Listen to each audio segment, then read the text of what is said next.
اعوذ باللہ من الشیطان اللعین الرجیم بسم اللہ الرحمن الرحیم۔ کتاب گلشن احباب در کیفیت سیر و سلوک اولی الالباب کے مضامین پر گفتگو جاری ہے۔ آیت اللہ سید محمد صادق طہرانی نہایت ہی بہتر انداز میں سلوک الی اللہ کے قوانین کو بیان کر رہے ہیں کہ در واقع یہ قوانین ایک انسان کے اللہ کی طرف سفر میں نہایت ہی معاون ہیں، نہایت ہی مددگار ہیں، اور اگر انسان ان قوانین کی رعایت کرے تو اللہ کی طرف سفر میں ایسے انسان کی کامیابی یقینی ہے۔ لہٰذا انہی موضوعات کو آپ کی خدمت میں بیان کر رہے ہیں، اور آج جو موضوع لے کر آئے ہیں وہ سلوک الی اللہ میں محبت اور ایثار کا مقام ہے۔ یعنی انسان اللہ کی طرف جب سفر کر رہا ہے تو وہ محبت کرنے والا انسان بنے، اللہ سے محبت کرے، اللہ کے رسول سے محبت کرے، اللہ کے رسول کے جانشینوں سے محبت کرے، اولیاء الہی سے محبت کرے، اور جس قدر انسان کے وجود میں یہ محبت لبریز ہوگا، انسان کا وجود ان محبتوں سے، اپنے اہل و عیال کی محبتوں سے، اپنے دینی بھائیوں کی محبت سے، جس قدر انسان کا وجود اس محبت سے سرشار ہوگا، انسان محبت کلیہ تک فائز ہو جائے گا، اور یہ محبت کا اوج انسان کو عشق کے مرحلے میں داخل کر دیتا ہے۔ لہٰذا حضرت امام زین العابدین علیہ آلاف و تحیت و ثنا سے 15 مناجات ہم تک پہنچی ہیں کہ بطور معمول آپ نے انہیں مناجات 15 کے نام سے سنا ہوگا۔ یعنی 15 ایسی مناجات ہیں جو امام زین العابدین علیہ آلاف و تحیت و ثنا نے بیان فرمائی ہیں اپنے شیعوں کے لیے، مؤمنین کے لیے۔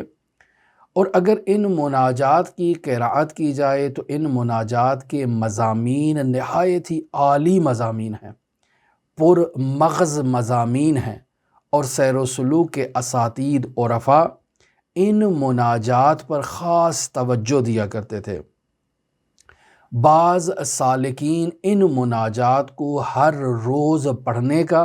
وظیفہ دیا کرتے تھے اپنے شاگردوں کو، اور مرحوم علامہ حسینیہ طہرانی بھی ان مناجات پر خاص توجہ دیا کرتے تھے، ان کی خاص قراءت کیا کرتے تھے۔ تو بطور مثال آپ دیکھ لیں کہ اللہ پر توکل اور اللہ سے محبت ان مناجات 15 میں موجود ہر جملہ انسان کے لیے ایک نئی دنیا کھول دیتا ہے، ایک نئے باب کو انسان کے سامنے کھول دیتا ہے۔ انسان ایک نئے افق کو مشاہدہ کرتا ہے ان مناجات میں، اور ہر جملہ در واقع سیر و سلوک کے سالکین الی اللہ کے لیے، وہ افراد جو اللہ کی طرف سفر کر رہے ہیں، جن کے دلوں میں اللہ کی محبت کی چنگاری شعلہ ور ہو رہی ہے، ایسے افراد کے لیے ان مناجات 15 کا ہر جملہ ایک دستور العمل اور ایک وظیفے کا درجہ رکھتا ہے۔ لہٰذا بطور مثال آپ دیکھیں کہ یہ مناجات راغبین کا ایک جملہ آیت اللہ طہرانی، ظاہراً جس جگہ یہ گفتگو ہو رہی ہے وہاں پہلے یہ مناجات راغبین کی قراءت کی گئی ہے، تو علامہ فرماتے ہیں کہ آپ اسی جملے کی طرف توجہ فرمائیں کہ یہاں امام علیہ السلام کیا فرما رہے ہیں؟ الہی ان کان قل زادی فی المسیر الیک، اے میرے پروردگار، اے میرے مالک، اے میرے خالق، اگر تیری راہ میں میرا زاد راہ قلیل ہے، کم ہے، مختصر ہے، فَلَقَدْ حَسُنَ ظَنِّي بِالتَّوَكُّلِ عَلَيْكَ، ٹھیک ہے میرا زاد راہ اے میرے پروردگار کم ہے، لیکن میرا تجھ پر توکل اور میرا تجھ پر حسن ظن یہ بہت اعلیٰ درجے کا ہے۔ میں تجھ پہ حسن ظن رکھتا ہوں، میں تجھ پر توکل رکھتا ہوں، اور مجھے معلوم ہے کہ زاد راہ کم ہونے کے باوجود تیری ذات مجھے اپنی طرف خود کھینچ کر لے جائے گی۔ تو یہ کس قدر عالی جملہ اس مناجات راغبین میں۔ تو مرحوم علامہ حسینیہ طہرانی کے فرزند علامہ صادق طہرانی بیان کر رہے ہیں کہ ہر جملہ سالکین اللہ کے لیے وظیفے کا کردار ادا کرتا ہے۔ اور خود اس توکل کے بارے میں قرآن مجید میں کس قدر تاکید ہوئی ہے، بیان فرماتے ہیں کہ مثلاً آپ سورہ مائدہ کی آیت نمبر 23 کو ملاحظہ فرمائیں،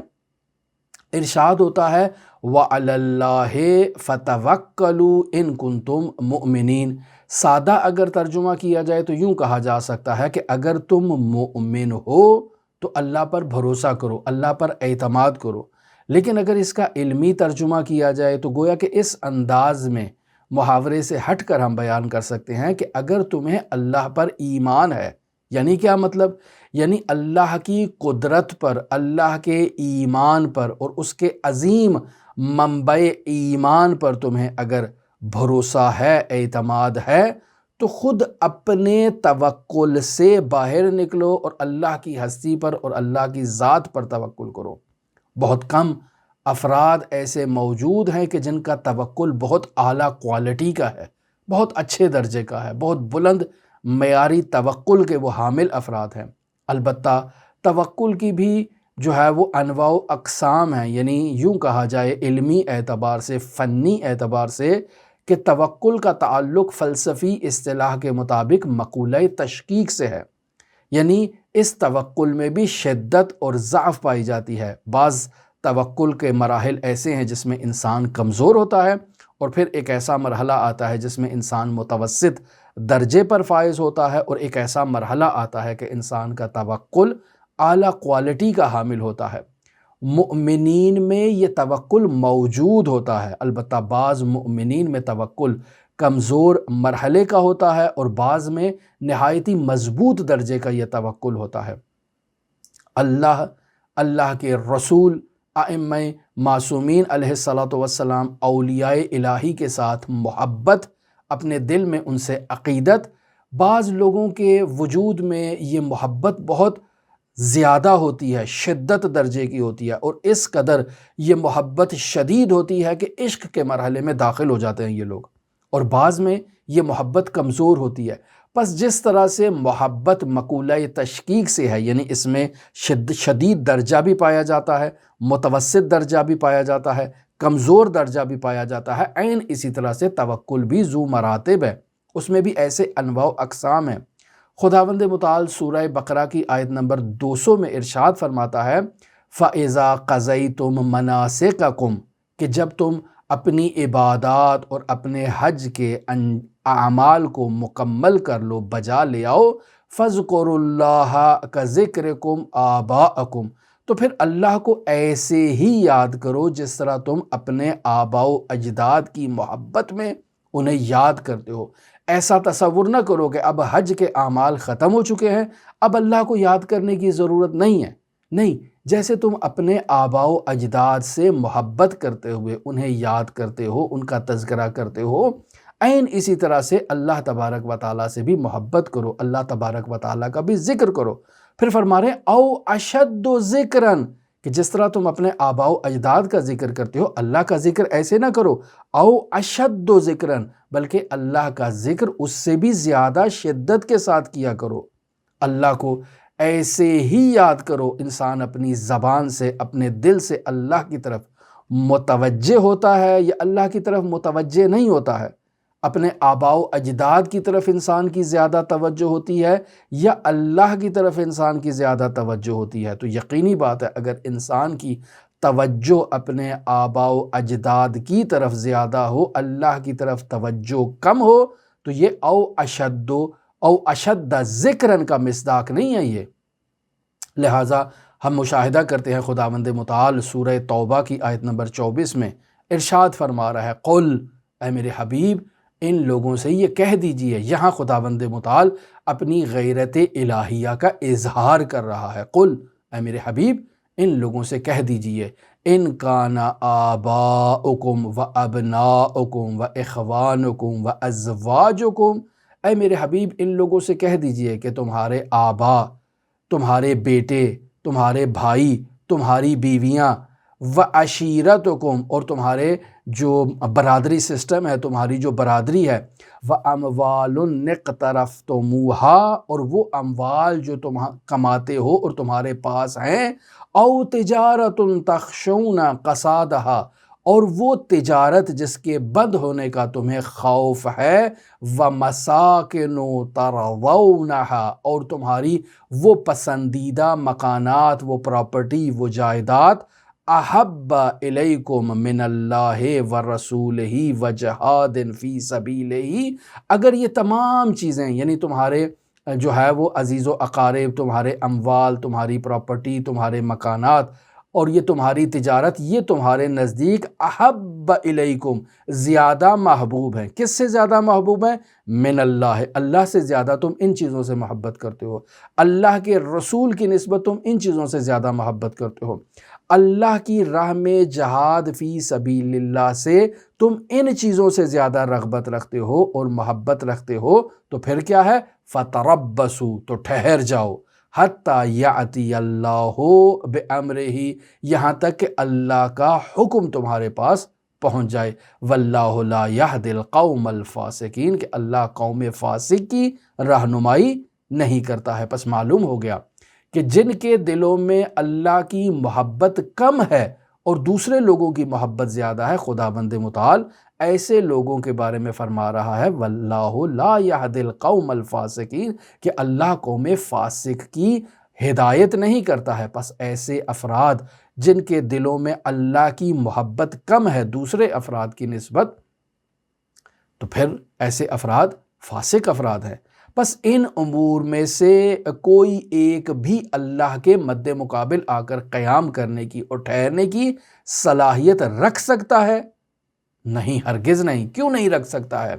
اس کی وجہ یہ ہے کہ ہمارا پروردگار غیور ہے، اور غیرت الہیہ اس بات کی اجازت نہیں دیتی ہے کہ کوئی اللہ کے مد مقابل آ کر کھڑا ہو جائے، قیام کرے۔ اب یہ قیام کرنے والا انسان کی بیوی ہے، انسان کے بچے ہیں، انسان کے والدین ہیں، یا ہر وہ چیز جسے اللہ کا غیر تصور کیا جائے اور اس کی محبت انسان کے وجود میں اللہ کی محبت سے زیادہ ہو، تو اللہ ایسے افراد کو فاسق قرار دے رہا ہے اور ایسے افراد کی اللہ ہدایت نہیں کرتا ہے۔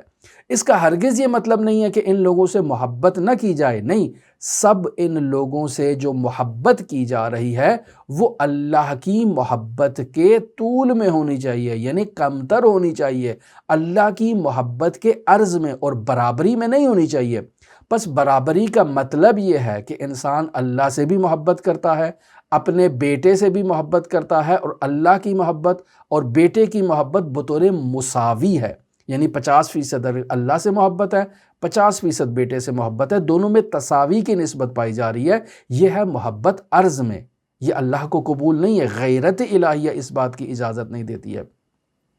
اور بس اوقات بعض لوگ ایسے ہیں کہ جو ان چیزوں سے زیادہ محبت کرتے ہیں، یعنی اللہ کی جو نسبت اپنی بیوی سے زیادہ محبت کرتے ہیں، اللہ کی نسبت جو ہے وہ اپنے بیٹوں سے زیادہ محبت کرتے ہیں، اپنے جو ہے وہ دوستوں سے زیادہ محبت کرتے ہیں، اپنے مکانوں، کاروبار و تجارت سے زیادہ محبت کرتے ہیں، اللہ سے ان کو زیادہ محبت نہیں ہے۔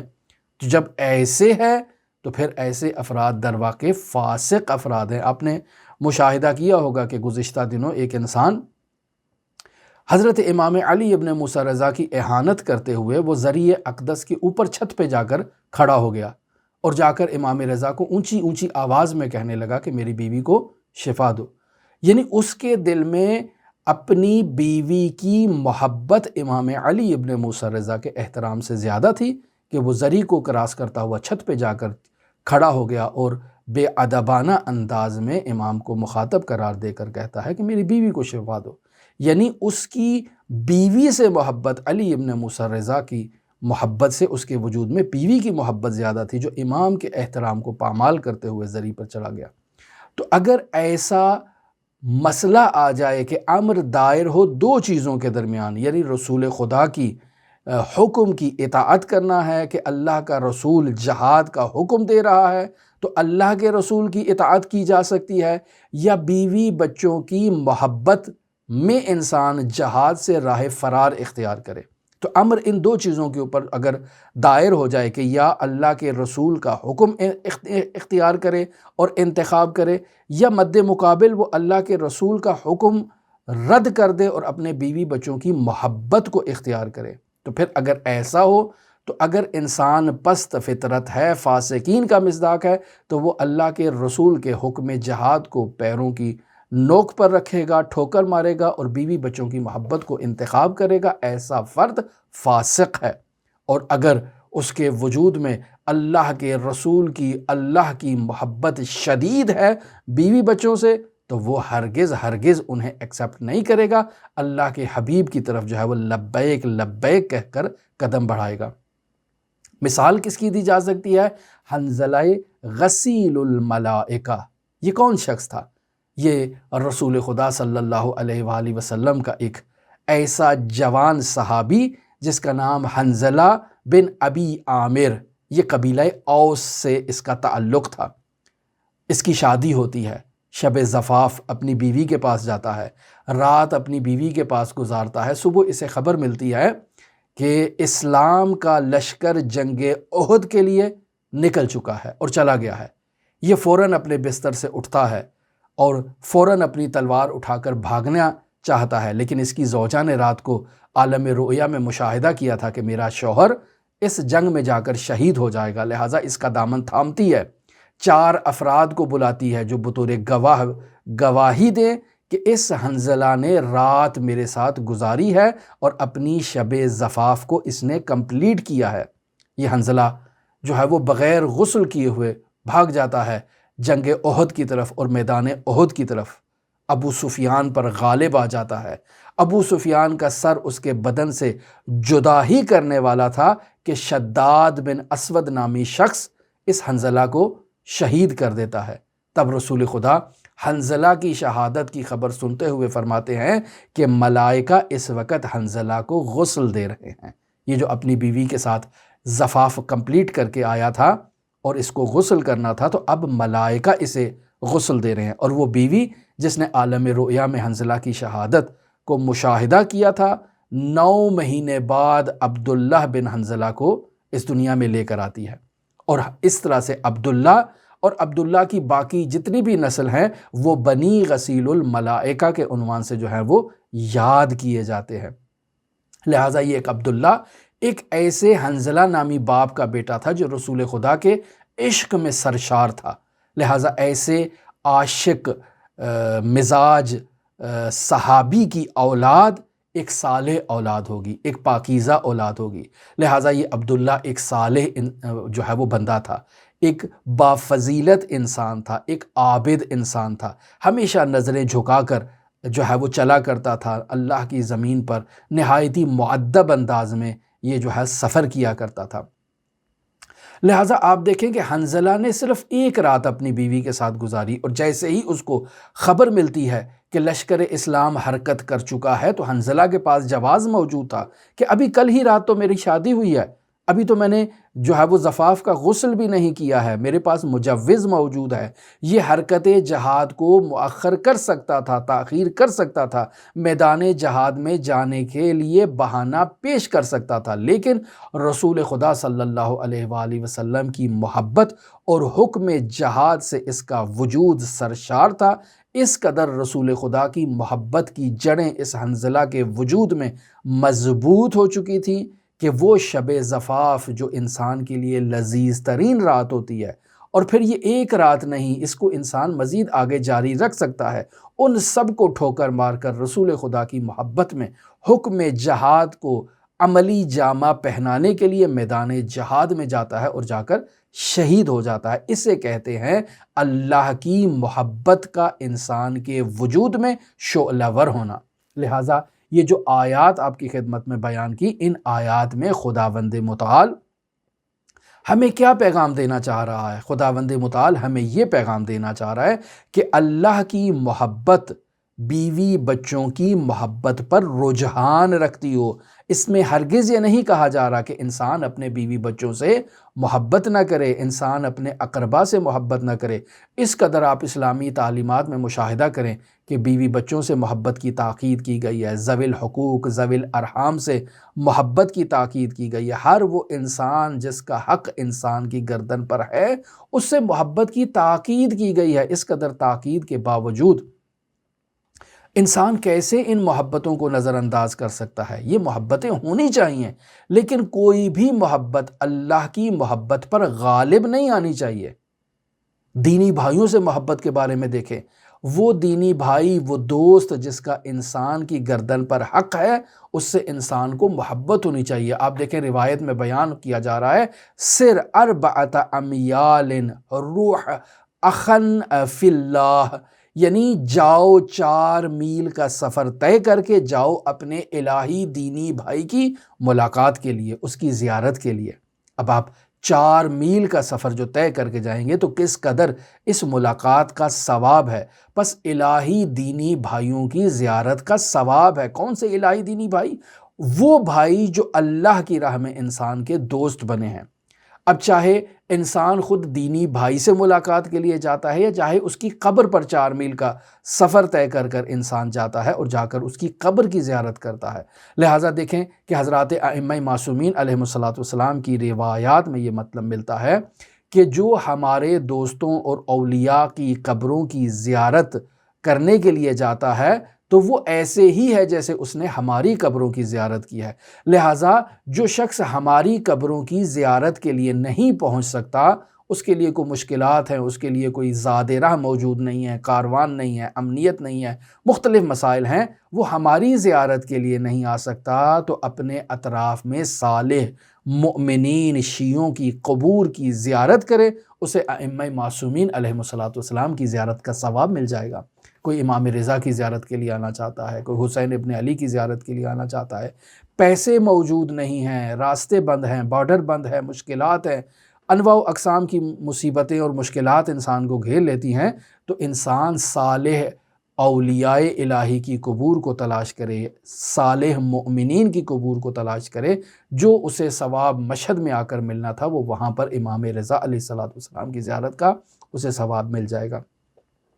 پس اس آیات میں جو قرائت کی گئی ہیں کیا پیغام دیا جا رہا ہے کہ اللہ کی محبت سے زیادہ محبت ہمارے دلوں میں اپنے اہل و عیال، اپنی تجارت، اپنے مکانات، اپنے ذوی الارحام ذوی الحقوق اور ان چیزوں کی محبت اللہ کی محبت سے زیادہ نہیں ہونی چاہیے، اللہ کی محبت کے مساوی بھی نہیں ہونی چاہیے، بلکہ اللہ کی محبت سے کمتر اس کے طول میں ہونی چاہیے۔ پس اگر کوئی انسان اپنے دوست سے محبت کرتا ہے اللہ کی خاطر تو اس میں کیا حرج ہے؟ اس کا بہت ہی ثواب ہے، بہت ہی اس کا اجر ہے۔ پس دوستوں سے محبت کا منع نہیں کیا جا رہا، اور دوستوں سے محبت کا انسان کو اجر جزیل اور ثواب بھی ملے گا، لیکن اس محبت کو اللہ کی محبت سے زیادہ نہیں ہونا چاہیے۔ اور اس قدر روایات میں دینی بھائیوں سے محبت کی تاکید کی گئی ہے۔ ان سے ملاقات کے لیے جاؤ، ان کے حالات سے باخبر رہو، اگر انہیں کسی چیز کی ضرورت ہے تو اس چیز کو فراہم کرو،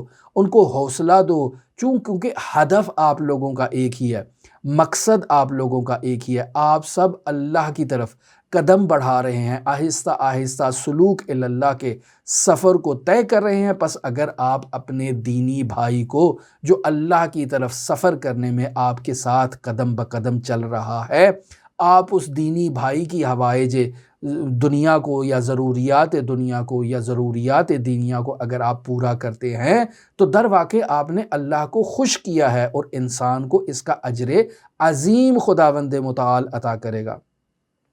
وہ انسان جو اپنے مومن دینی بھائی کی عیادت کے لیے جاتا ہے، یہ بھی انسان کے فرائض اور دینی وظائف میں ایک حصہ ہے کہ انسان اپنے دینی بھائیوں سے محبت کے لیے جو ہے وہ ان کی عیادت کے لیے جاتا ہے، ان کی ضروریات زندگی کو پورا کرنے کے لیے جاتا ہے، پوچھنے کے لیے جاتا ہے کہ کیا آپ کو کسی چیز کی ضرورت تو نہیں ہے۔ لیکن افسوس کہ ہمارے معاشرے میں ان چیزوں کا جو ہے وہ فقدان ہے، یہ چیزیں کم اہمیت ہو چکی ہیں، ہم ان چیزوں کو نظر انداز کرتے ہیں، ہم سوچتے ہیں کہ ہم اللہ کی طرف سفر تو کر لیں گے لیکن بغیر کسی سرمایے کو خرچ کیے ہوئے، بغیر کسی مومن کا احترام کیے ہوئے، بغیر کسی کو رسپیکٹ دیے ہوئے ہم یہ سارے مراحل کو طے کر لیں گے، جبکہ کمال توحید تک پہنچنے کا یہ مقدمہ ہے کہ انسان اپنے بیوی بچوں سے محبت کرتا ہے اللہ کی خاطر، انسان اپنے اہل و عیال سے، اپنے ذوی الارحام سے، ذوی الحقوق سے، اپنے دوستوں سے جو محبت فی اللہ کا مصداق ہے، انسان ان سے محبت کرتا ہے